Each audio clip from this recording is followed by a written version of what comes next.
કેમ છો બાળકો? હું પલક પટેલ સજાનંદ વિદ્યાલય તરફથી યુટ્યુબ પર તમારું હાર્દિક સ્વાગત કરું છું. આપણે કઈ એક્ટિવિટી આવ્યા હતા? તો કે એક્ટિવિટી 6. એક્ટિવિટી 6માં શું હતું? તો કે જમ્બો મીટ્સ મોન્ટી. આપણે ચોપડીમાં એક્ટિવિટી 13 આપી છે, પણ નોટમાં તો એક્ટિવિટી 6 આવ્યા છીએ, જેમાં વાર્તા છે. બરાબર, જે વાર્તા મેડમ ગાશે તમારે ખાલી સાંભળવાની છે. બરાબર. બમ બમ બમ બમ બરા બમ બમ. શું છે? બમ બમ બમ બરા બમ બમ. જન જન જન જનારંજન. બમ બારામ બમ બરા બમ બરા બમ. શું છે? બમ બરા બમ. જન જરા જન. I have come a long way. We have come a long way with my little drum just to have some fun. ફરીથી. બમ બમ બરા બમ. જન જન જરા જન. બમ બરા બમ. જન જરા જન. I have come a long way. We have come a long way with my little drum just to have some fun. બરાબર. શું હવે આગળ શું છે? જો look at the circus elephants. શું જોવાનું છે? સર્કસના હાથીઓને જુઓ. They are Mumbo, Jumbo and Rumbo. શું નામ છે? તેઓ બમ્બો, જમ્બો અને રમ્બો છે. મુમ્બો, જમ્બો અને Rumbo. Jumbo is standing in the middle. Jumbo ક્યાં છે? જમ્બો વચ્ચે ઊભો છે. જમ્બો છે એ વચ્ચે છે. He has drum. He is very naughty. શું છે? તેની પાસે ઢોલ છે, તે ખૂબ તોફાની છે. બીજા પેજ ઉપર. નાવ ધ સર્કસ ઇઝ ઓવર. શું કર્યું છે? સર્કસ ક્યાં જતું? સર્કસ શું થયું? પૂરું થયું. હેવ અ સર્કસ પતી ગયું. Jumbo is in the tent. Jumbo તેના ટેન્ટમાં છે. He is looking out of the tent.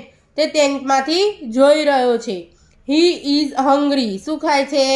ભૂખ્યો થાય છે. તો કેમ? તે ભૂખ્યો છે. He went some food. એટલે કે એને શું જોઈએ છે? તો કે થોડું ખાવાનું જોઈએ છે. આ શું કે છે? આ there are some nice banana. આ પેલા કેવા સરસ કેળા છે. But how can Jumbo get them. પણ જમ્બો તે કેવી રીતે લઈ શકે છે? નાવ જમ્બો ઇઝ રનિંગ અવે. હવે જમ્બો સર્કસમાંથી બહાર દોડી રહ્યો છે. From the circus. એટલે કે now Jumbo is running away from the circus. Jumbo સર્કસમાંથી બહાર દોડી રહ્યો છે. All are sleeping soundly. બધા શું કરે છે? ઘસઘસાટ સૂઈ ગયા છે. સાઉન્ડલી એટલે ઘસઘસાટ. Jumbo is going away from the tent. Jumbo ટેન્ટથી દૂર જઈ રહ્યો છે. ક્યાં? જમ્બો ટેન્ટથી દૂર જઈ રહ્યો છે. હી ઇઝ હોલ્ડિંગ ધ બેલ્સ. તેણે ઘંટડી પકડી રાખી છે. શું કરી રાખ્યું છે? ઘંટડી પકડી રાખી છે. Otherwise the noise well wake up every one. ઘંટડી પકડી કેમ રાખી છે? કારણ કે બધા નહીતર અવાજથી બધા જાગી જાય. એટલે કે કારણ કે બધા ઉઠી જાય. એટલે now Jumbo is running away from the circus. All are sleeping soundly. Jumbo is going away from the tent. He is holding the bells. Otherwise the noise will wake up everyone. હવે Jumbo સર્કસમાંથી બહાર દોડી રહ્યો છે. બધા ઘસઘસાટ સૂઈ રહ્યા છે. જમ્બો ટેન્ટમાંથી દૂર જઈ રહ્યો છે. તેને શું કર્યું છે? ઘંટડી પકડી રાખી છે, નહીતર બધા અવાજથી ઉઠી જાય. હવે શું છે આગળ? જો now jumbo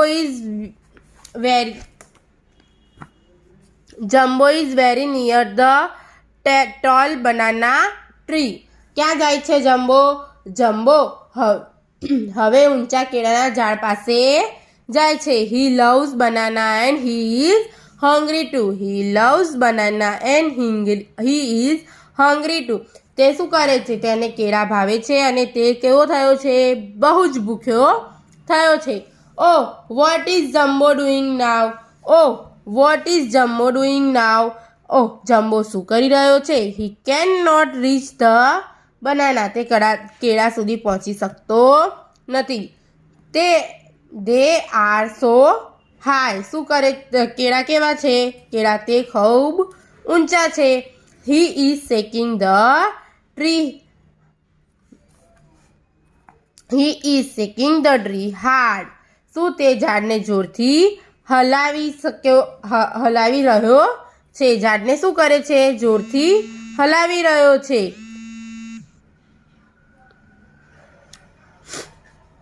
He is shaking the tree hard. He thinks the banana will fall down from the tree. તે શું વિચારી રહ્યો છે? તેને લાગે છે કે કેળા ઉપરથી નીચે પડશે. કેમ ઝાડ હલાવી રહ્યો હતો? કારણ કે કેળા જ્યાં જાય ઉપરથી નીચે પડે એટલે. ફરીથી. Now Jumbo is very near the tall banana tree. He loves banana and he is hungry too. Oh, what is Jumbo doing now? He cannot reach the banana. They are so high. He is shaking the tree hard. He thinks the banana will fall down from the tree. ફરીથી. Jumbo શું કરી રહ્યો હતો? તો કે jumbo હવે ઊંચા કેળાના ઝાડ પાસે જાય છે. તેને કેળા ભાવે છે અને તે શું થયો હતો? બહુ ભૂખ્યો થયો હતો. જમ્બો શું કરી રહ્યો છે? તે કેળા સુધી પહોંચી શકતો નથી. તે ઊંચા છે. કેળા ક્યાં હતા? ઊંચા હતા. અને જમ્બોની હાઈટ કેવી હતી? નાની હતી. એટલે શું કર્યું? તે કેળા સુધી નહોતો પહોંચી શકતો. તે ઝાડને શું કરે છે?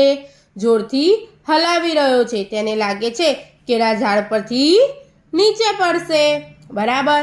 હવે આગળ. But who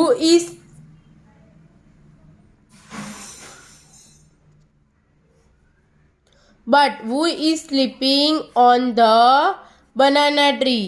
શું કહે છે? પણ કેળાના ઝાડ પર કોણ સૂતું છે? બરાબર. But who is sleeping on the tree? પણ કેળાના ઝાડ પર કોણ સૂતું છે? Well, it is a monkey. અરે તે એક વાંદરો છે. મંકી દેખાય છે? આવી રહ્યો. શું છે? Well, it is a monkey. અરે તે એક વાંદરો છે. Well, it is a monkey. His name is a Monty. તે વાંદરો છે. તેનું નામ શું છે? Monty. Jumbo does not see the monkey. જંબાએ વાંદરાને જોયો નથી. He shakes the tree very hard. તે ઝાડને જોરથી હલાવે છે. હમણાં હલાવતો તો એનાથી પણ વધારે જોરથી હલાવે છે. Low. The monkey is falling down. વાંદરો શું થાય છે? નીચે પડે છે. Right on top of Jumbo head. બરાબર જમ્બોના માથા પર. ક્યાં પડે છે? બરાબર જમ્બોના માથા પર. Jumbo shouts and laughs. They become friends. Jumbo બૂમ પાડે છે અને હસે છે અને તેના મિત્રો બને છે. તેઓ બંને મિત્રો બને છે. શું બને છે? મિત્રો. તો ફરીથી વાંચીએ. હું ઇંગ્લિશ બોલીશ પછી ગુજરાતી. બરાબર. But who is sleeping on the banana tree? Well, it is a monkey. His name is Monty. Jumbo does not see the monkey. He shakes the tree very hard. Low. The monkey is falling down right on top of Jumbo's head. Jumbo shouts and laughs. They become friends. શું કહે છે? કે પણ કેળાના ઝાડ પર કોણ સૂતું છે? તો કે વાંદરો. તેનું નામ શું છે? તો કે મોન્ટી. જમ્બોએ વાંદરો જોયો. જંબાએ વાંદરા જોયો નહોતો. શું નહોતું જોયું? વાંદરાને જોયો નહોતો. તે ઝાડને શું કરે છે? જોરથી હલાવે છે અને વાંદરો શું થાય છે? નીચે પડે છે. ક્યાં આગળ? તો કે બરાબર જ જમ્બોના માથા ઉપર. જમ્બો બૂમ પાડે છે અને હસે છે અને પછી તેઓ શું થાય છે? બંને ફ્રેન્ડ્સ બને છે. તો બાળકો હવે શું? તો કે આપણે આ કાવ્ય ભણ્યા, બરાબર. મેડમે તમને આ કાવ્ય સમજાય, બરાબર. હવે શું છે કે આગળ આપણે એના સ્પેલિંગ શીખવાના. જેમ જ આપણે સ્પેલિંગ ભણતા હતા તેમ જ તમારે ભણવાના છે, બરાબર. જો અહીંયા મેડમે સ્પેલિંગ લખ્યા છે, તમને બતાવશે, બરાબર. દેખાય છે કે એક્ટિવિટી 6. શું લખ્યું છે મેડમે ઉપર? એક્ટિવિટી 6. એક્ટિવિટી 6માં શું લખ્યું છે? Jumbo meets Monty. કોને મળે છે જમ્બો? જમ્બો મીટ્સ મોન્ટી, બરાબર.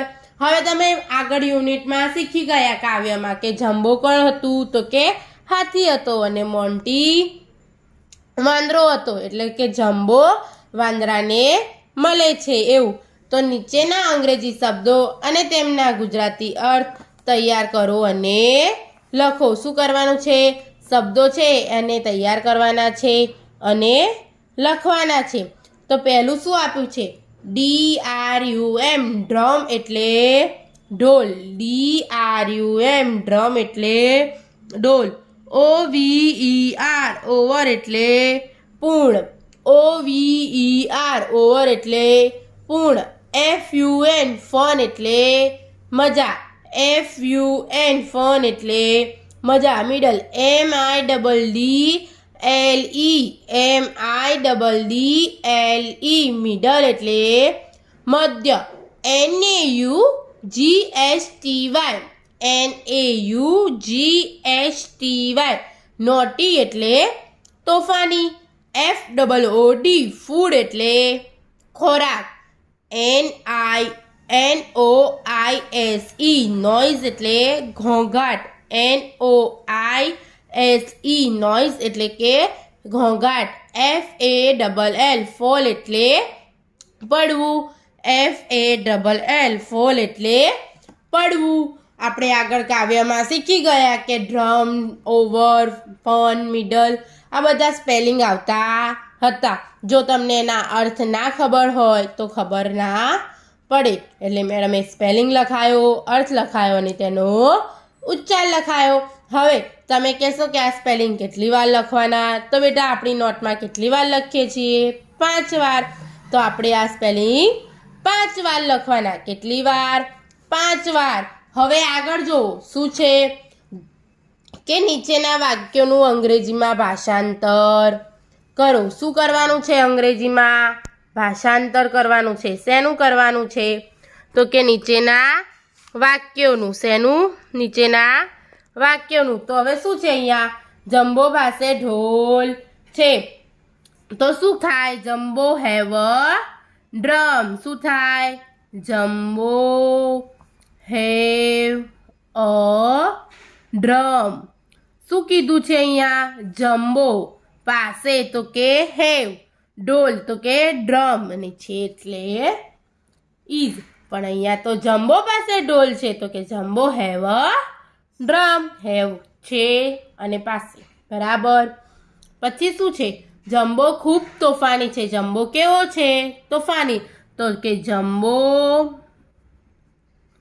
ઇઝ વેરી શું છે? તોફાની. એટલે અહીંયા જ મેડમે ભણાયું કે તોફાની એટલે નોટી.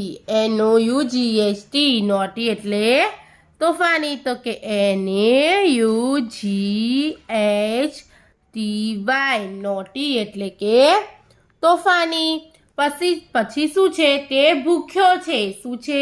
ભૂખ્યો. તો કે હી ઇઝ વેરી હંગ્રી. પણ વેરી બહુ જ ભૂખ્યો હોય તો વેરી આવે અને ભૂખ્યો છે એટલે કે હંગ્રી. હંગ્રી એટલે ભૂખ્યું થવું. તો શું થાય? તો કે પછી હંગ્રી. HUNGRY, hungry.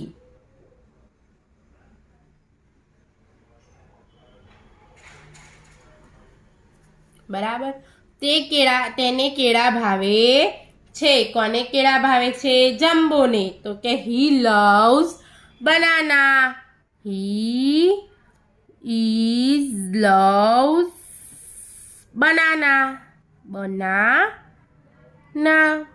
પછી શું છે? તેનું નામ મોન્ટી છે.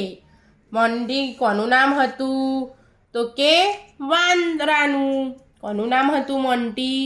વાંદરાનું. તો કે his name is Monty. His name is Monty. શું? મોન્ટી. બરાબર.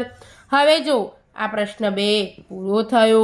હવે પ્રશ્ન 3 કે યોગ્ય વિકલ્પ પસંદ કરી પ્રશ્નોના જવાબ લખો. બરાબર. અહીંયા મેડમે એક લખેલું છે, હુ ઇઝ મોન્ટી? તો કે મોન્ટી ઇઝ એલિફન્ટ. મોન્ટી કોણ હતું? એલિફન્ટ હતો. બરાબર. Who is jumbo? જમ્બો શું છે? જંગલ છે કે સર્કસ?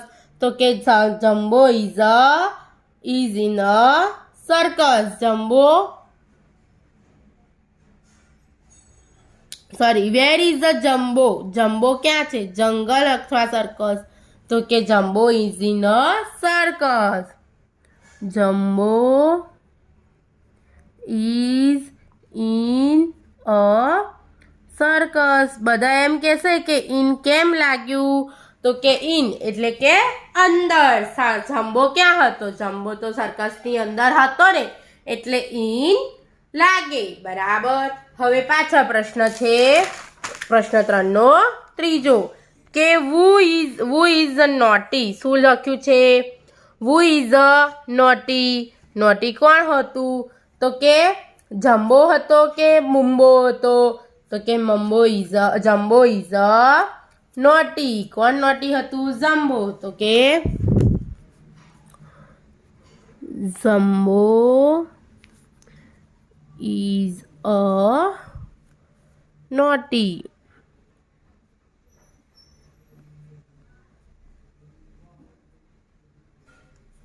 બરાબર. Who is are the બનાનાસ? બનાનાસ. Where is are the બનાનાસ? બનાનાસ ક્યાં છે? Sorry, where is are the બનાનાસ? બનાનાસ ક્યાં છે? પ્લેટમાં કે ટ્રીમાં? તો કે ટ્રી ઉપર. તો બનાનાસ are on the tree. બનાનાસ are on the tree. Banana ક્યાં છે? તો કે ઉપર, ટ્રી ઉપર. તો બનાનાસ આર ઓન ધ ટ્રી. જો bananas are on the tree. બરાબર. ઓન કેમ લાગ્યું? તો બનાનાસ ટ્રીની ઉપર હતા એટલે ઓન લાગ્યું. બરાબર. Who is hungry? કોણ હંગ્રી કોણ છે? તો કે જમ્બો કે મુરુમ્બો? તો જમ્બો ઇઝ અ હંગ્રી. કોણ હંગ્રી હતું? જમ્બો. તો જમ્બો ઇઝ હંગ્રી. જો જમ્બો ઇઝ હંગ્રી. બરાબર. તો હવે ફરીથી આપણે એક વખત સમજી લઈએ કેવી રીતના લખવાનું છે. તો અહીંયા મેડમે એક્ટિવિટી 6 લખી છે ઉપર. બરાબર. એવી જ રીતના આપણે જમ્બો મીટ્સ મોન્ટી એવી રીતના મેડમે લખ્યું, એવી રીતના તમારે લીટી છોડીને લખવાનું.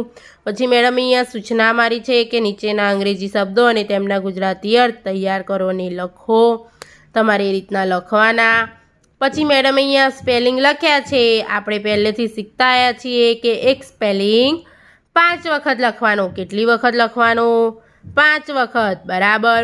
એક સ્પેલિંગ 5 વખત લખવાનું કે DRUM ડ્રમ એટલે કે ડોલ, એ 5 વાર લખાઈ જાય. પછી OVER ઓવેર એટલે પૂર્ણ. એવી રીતના જ 5 વાર 8 સ્પેલિંગ છે એ લખવાના. હવે પ્રશ્ન 2, અહીંયા નીચે જગ્યા હોય તો નીચેથી લખવાનું, નહીતર બાજુમાંથી લખવાનું.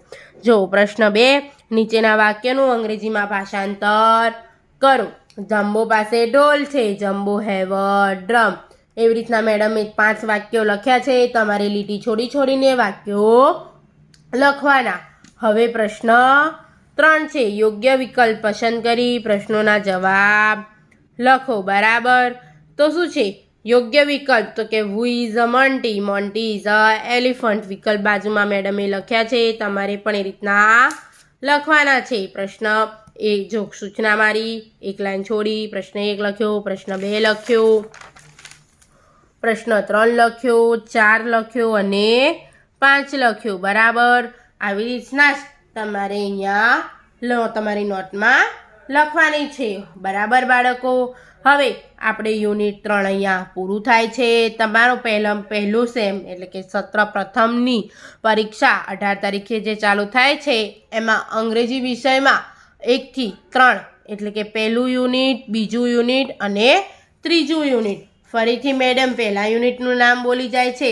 પહેલું યુનિટ હતું ગેટ અપ એન્ડ ડાન્સ, બીજું યુનિટ હતું થિંગ્સ અરાઉન્ડ અસ અને ત્રીજું આપણે યુનિટ હતું માય ફેમિલી. બરાબર. એટલે કે આ 3 યુનિટ છે એ તમારે સેમ 1 એટલે કે પ્રથમ સત્રમાં પૂછાવાના છે. બરાબર. જેની મેડમ હમણાં સ્વાધ્યાય પોથી તમે એમ કહેશો કે મેડમ સ્વાધ્યાય પોથી પૂરવાની બાકી છે, તો મેડમ સ્વાધ્યાય પોથીની પીડીએફ હમણાં યુનિટ 1, યુનિટ 2ની બાકી હોય તો 2ની અને 3ની બંનેની મોકલશે. બરાબર. જો આવી રીતના સ્વાધ્યાય પોથી લખવાની છે. મેડમે અહીંયા બતાવ્યું છે. અને અહીંયા ખાસ ધ્યાન આપો, એક્ટિવિટી 3 જે સ્વાધ્યાય પોથીમાં આપેલી છે મેડમે નથી પૂરી, તમારે કેવી રીતના પૂરવાની છે તો કે તમારા પરિવાર વિશે નીચેના જવાબ લખવાના છે.